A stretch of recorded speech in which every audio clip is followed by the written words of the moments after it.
In this short video, we will keep talking about regression.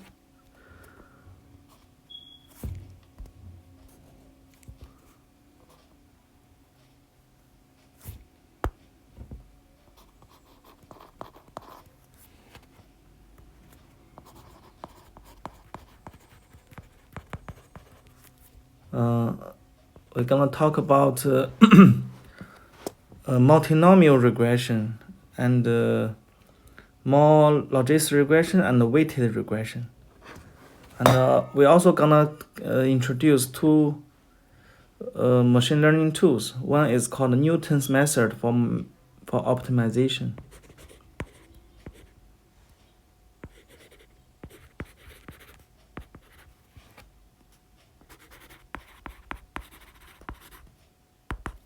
And another tool is called the ROC curve.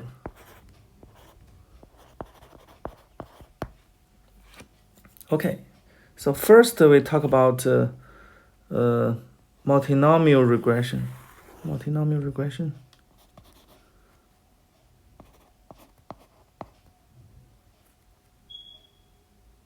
Or we can say polynomial regression.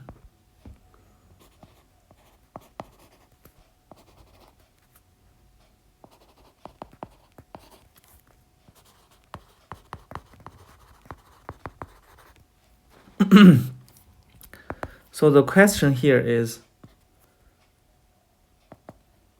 can linear regression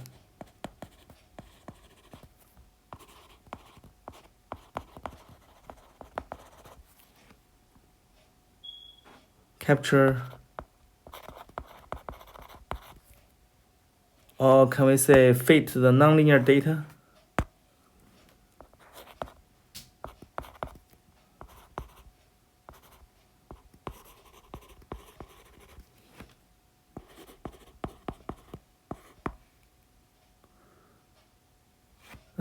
The answer is because remember last time we talked about linear regression. Basically, you have the response variable is a x times w, and this is, and for each row you can think is yi is just intercept plus x1 i1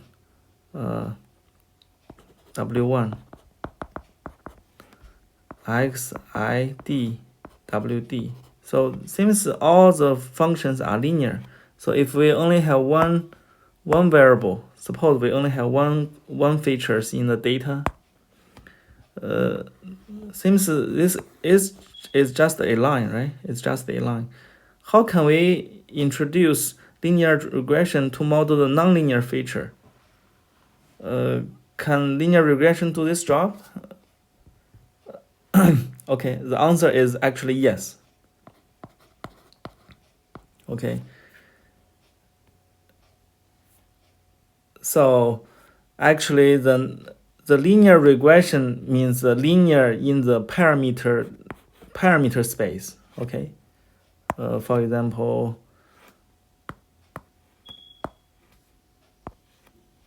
plus xi2 plus w2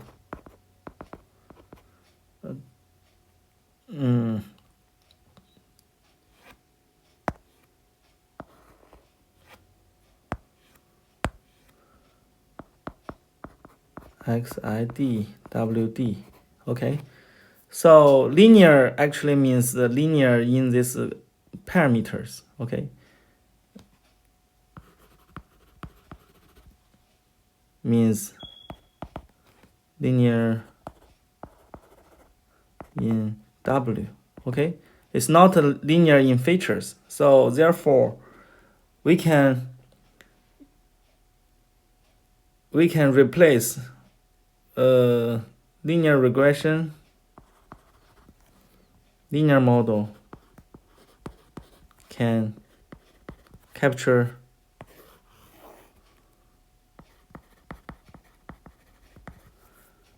nonlinear data pattern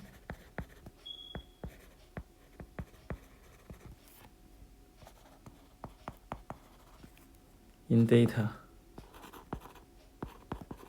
by introducing more features.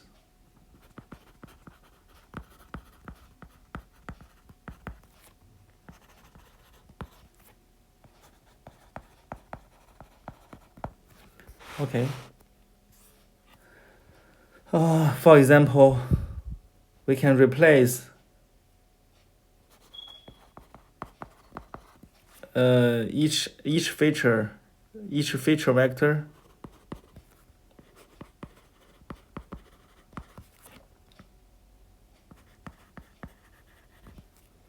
xi with some transformation phi xi with terms of degree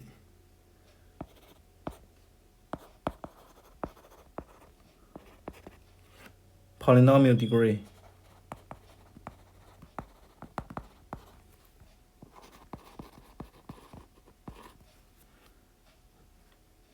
Zero to p. For example, suppose here we only have a unique one feature. Oh, we have suppose let's say xi is a bivariate feature, so xi1, xi2. Okay, so which means in this data we only have two features. And so therefore we can transform by introducing new features, by introducing the polynomial terms. For example, we can also introduce the first term, quadratic term. So in other words, when you have the data, the first column, you just take a square, you add it to your design matrix. You can also introduce the interaction terms by introducing the first feature column multiply the second feature column as your new columns in your design matrix. Also maybe xi2 square. And then you have the original linear regression terms xi1, xi2. And also don't forget to include the constant one term to include the intercept.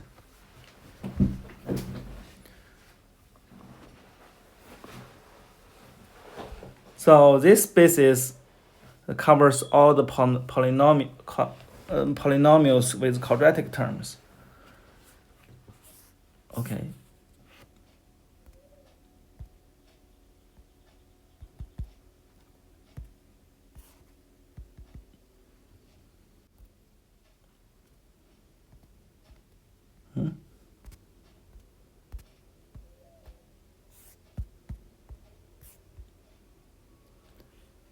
Okay, anyway, so I want some more space.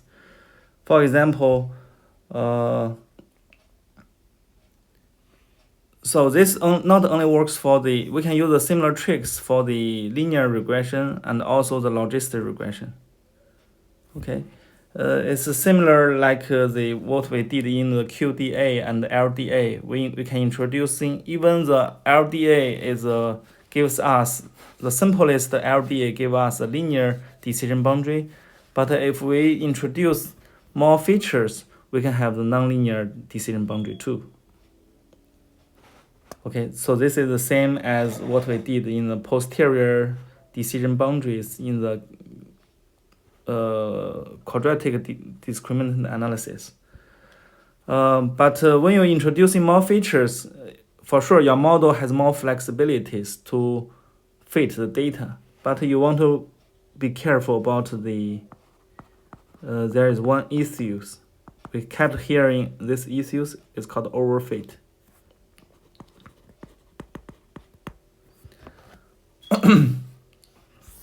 So in this figure, we can see there are some data points. For example, this is the data, we have few data points. These are the datas, okay? So this we have the maybe the polynomial with degree 2, polynomial with degree 4, polynomial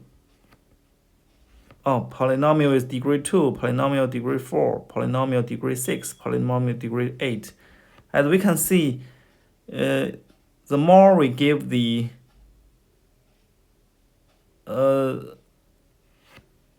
more features we included in our design matrix, we can get more flexible curves. But in this simulation data, the true model, which means how we get this data sample points, is this data is simulated from the polynomial regression with third order term plus some normal noise.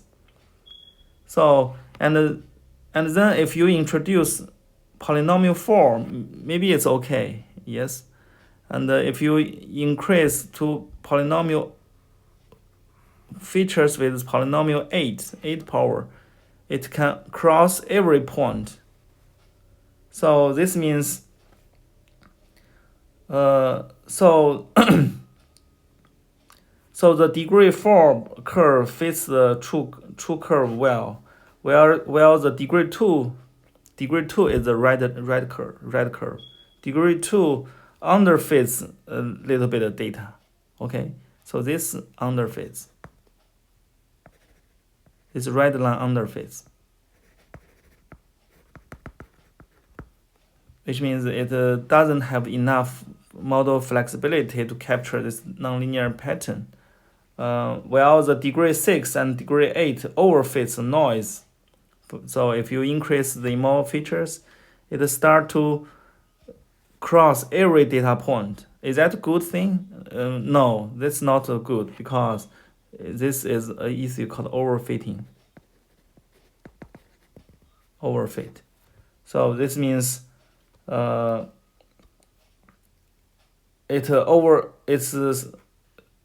it means your model not only try to capture the true function, true patterns of the data in the model, true patterns in the data, but also it start to fit the noise and oscillations. So when you had some new data, for example, if you have some new observations, also simulated from the third degree model. Okay, so your higher model will perform very bad. So overfit means here it's perfectly work on training data,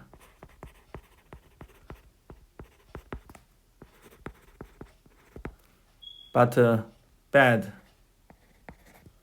on test data, because we care most about how your data works for the future observation to make the predictions, right?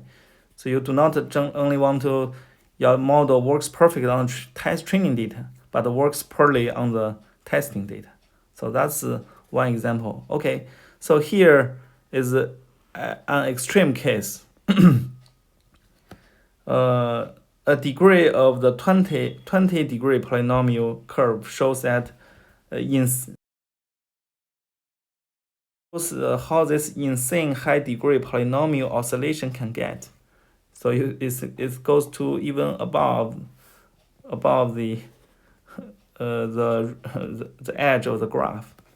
It takes a great deal of the densely spaced data to tame the oscillation in the high degree curve, and there isn't nearly enough data there.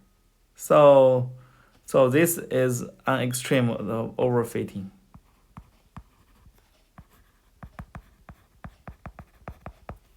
Okay, and now next, if we have a little bit off about data, okay, so your model will have very high errors.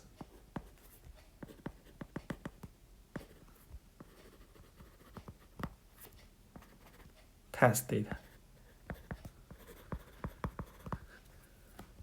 Okay. So here is another example of the polynomial fitting.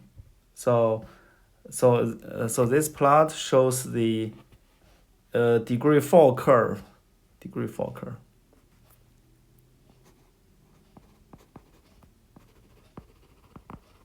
Polynomial regression with degree 4.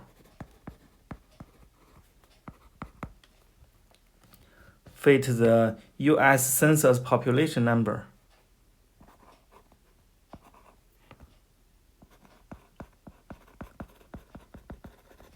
Population, okay.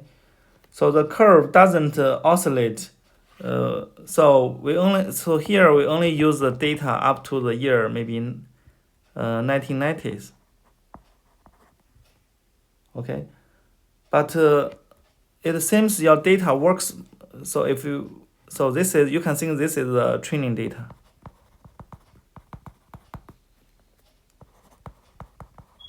Okay, it works almost perfectly for the training data. But as you can see, there is a flaw here, right? This shows you try to make the prediction outside the data range. So this is our data. And we don't have any data, no data here, no data here. On this side. Suppose when we fit the model,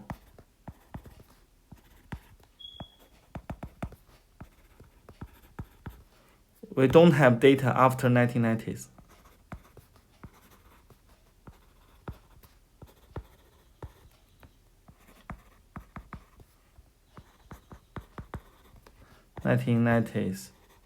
Okay, so this shows we try to make, so if we use our model to make the prediction of the US population, maybe at 2020 somewhere here, right? So it start to decrease, which is not true. So this means extrapolation.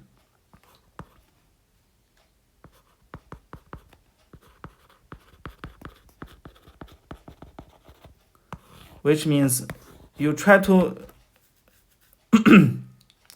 make the prediction outside the range of data. Prediction outside range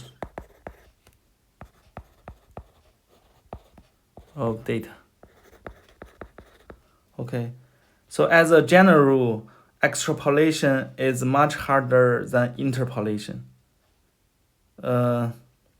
So that's also something you need to be careful when you apply the regression.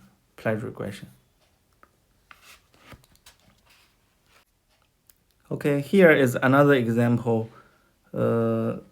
This example shows that a fitted degree with degree up to polynomial with degree 10.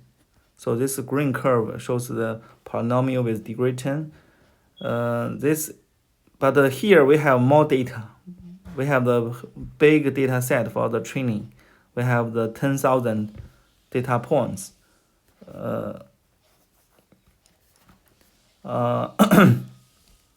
Data is examples of the high bias and the low variance.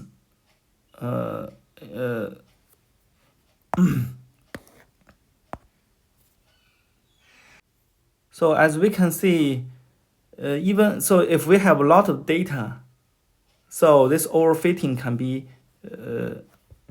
if we have a relatively big data set, the overfitting issue is less concern, because even we fit this simple pattern of data, so this data seems not very nonlinear,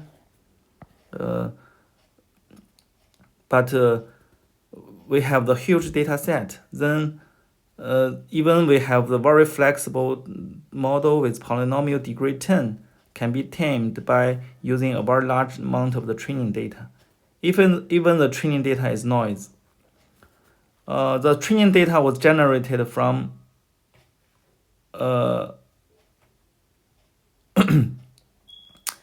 is from a different degree of the degrees tens polynomial, where the noise is added. And the same curve was plotted on the right hand side here, where we only have the 100 data set. And the blue diamond points are test points, new observations, some of which go outside the range of the training data. Our training data is up to 0.98 something. But here, so 0.98 is here. So this is outside the range. So this part is extrapolation. But when we have the large data set, the overfitting and the extrapolation could be less concerning. So it seems even we fit the logistic regression, polynomial regression, outside this 0.8 range, this part of the data model fits the data pretty well. But after you get more away from the range of the data you fit the data, it could work badly. So we can see that the degree freedom 10 polynomial decrease extrapolation for after this range.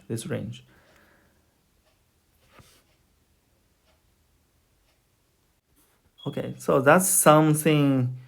So in this video we talk about the polynomial regression. We can introduce more nonlinear term by introducing more features, but you also want to be careful about overfitting the data.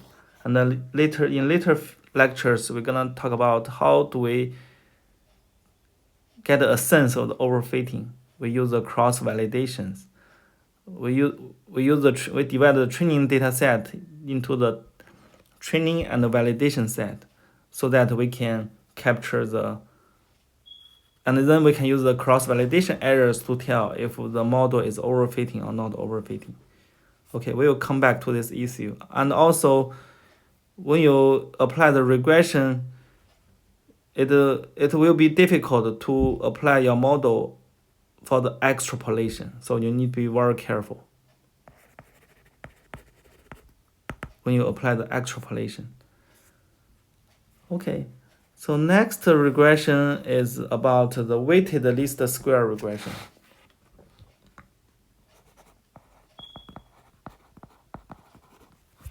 Weighted least square.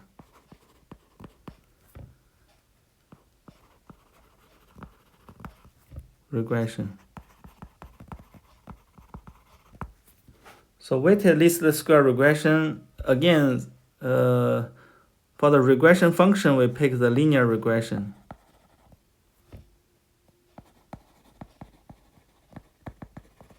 Which means you have design matrix, you times W, y equals to xw is your model.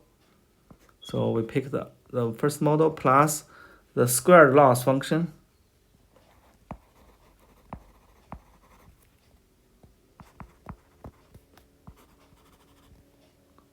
Okay.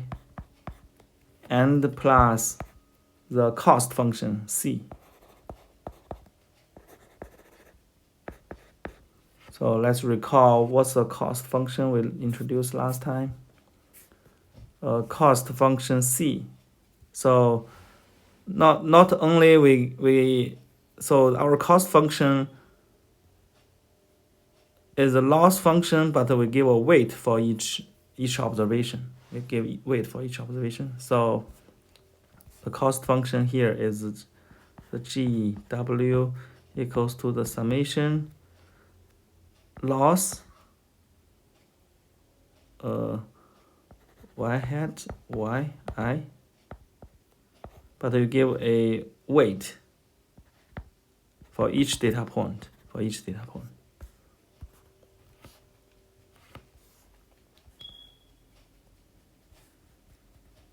So the idea of the weighted least square is that some data points can be treated to be more important than others. So the idea some of the points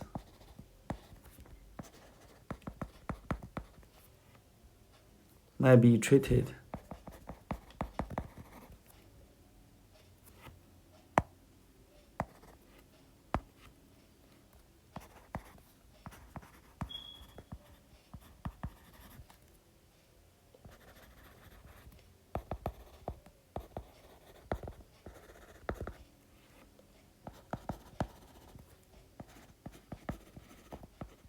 So, for example,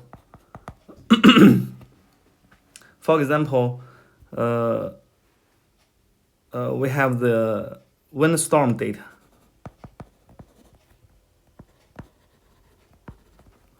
Lightning data.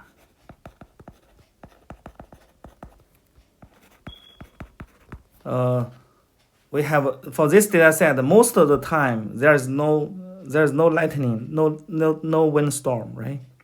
Most of the time.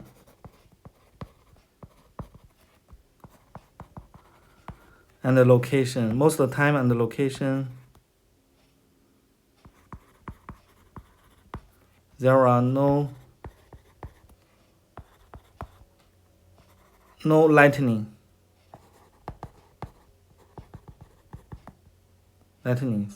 So in other words, we have many zeros. We have many zero observations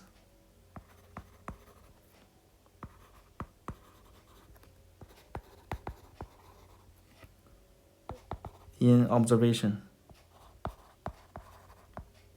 in our data.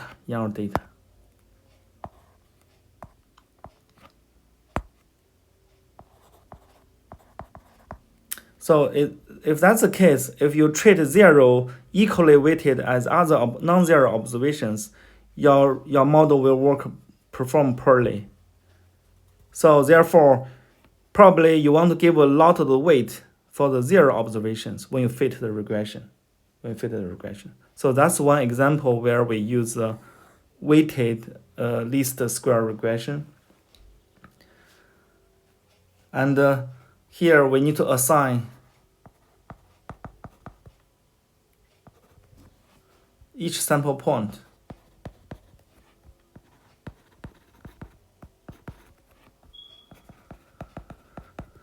a weight Wi. Okay, usually this weight can be solved by some other estimation methods. For example, based on our observation, we can observe how many proportions of our data has the same value 0.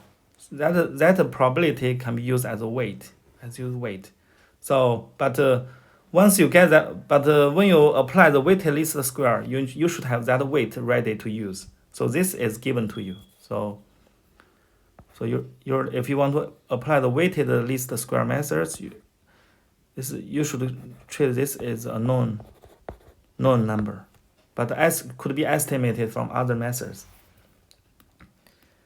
And then this is omega. We use omega. Sorry. And we can write omega into a matrix, omega matrix. So for the first data point, omega 1. Second data point, omega 2. The last data point, omega n. So we have different ways. Off-diagonal elements are all 0. Okay. So the idea is greater omega I. We need to work harder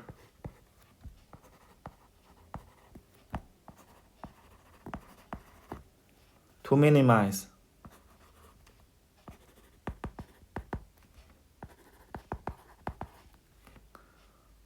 yi hat minus yi square.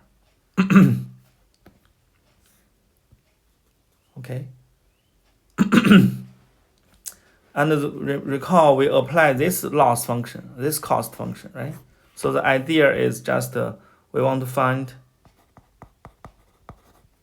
W. W here is parameters. Okay, it's not the omega I. Omega is weight. Here, this W is a coefficient in our model. This is W. This is W vector. So don't be confused with W and omega. That minimizes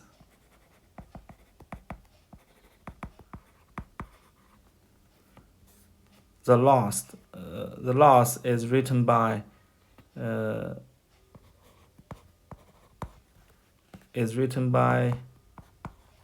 for each data points we have the omega I, xi, inner product with W. This is omega, this is omega, this is wi, W minus yi square. Okay, this can be also written as by the matrix notation that xw minus y transpose omega diagonal matrix omega xw minus y. Okay, so if you solve this minimization problems, then we can solve the all the parameter w. So the parameter here is just the w, not omega. So as the least square regression, we can actually find the minimum by setting the gradient to 0, and which leads to the normal equations. So actually the solution is